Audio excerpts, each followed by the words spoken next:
মালিকের মেয়ের বিবাহ। আমাদের চুয়াডাঙ্গা অঞ্চলে অনুষ্ঠানের খাবার শেষে দই মিষ্টি আরসি দেওয়া হয়। আপনাদের নীলফামারীর দিকে দেওয়া হয় নাকি? হয়। দই যেটাতে নেওয়া হয় ওই পাত্রটাকে আপনারা কি বলেন?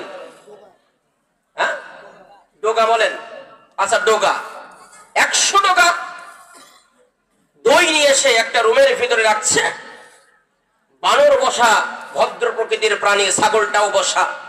বানর চিন্তা করলো সুবর্ণ একখানা সুযোগ। বানর তো লাফ দিয়ে গাছে ওটা অভ্যাস। ও পিছনের সাইড দিয়ে রুমের ভিতরে ঢুকে সব দইগুলো সাবার খেয়ে শেষ, অল্প একটু রাখছে।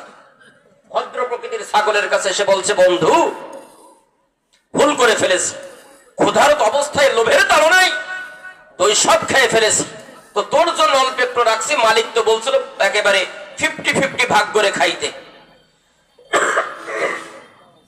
তো তুই আর রাগ ডাক করিস না, যতটুকু আছে খেয়ে নে। ছাগল কিন্তু খাইতে চাই নাই, শুধুমাত্র দেখতে গেছে যে আছে নাকি নাই। এমত অবস্থায় বানর সাইড থেকে দরজার শিকলটা লাগাই দিয়ে মালিক মালিক করে মায়া কান্না শুরু করে দিয়েছে।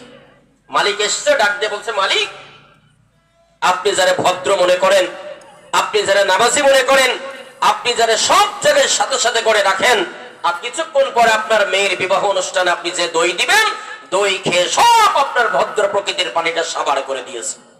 বলে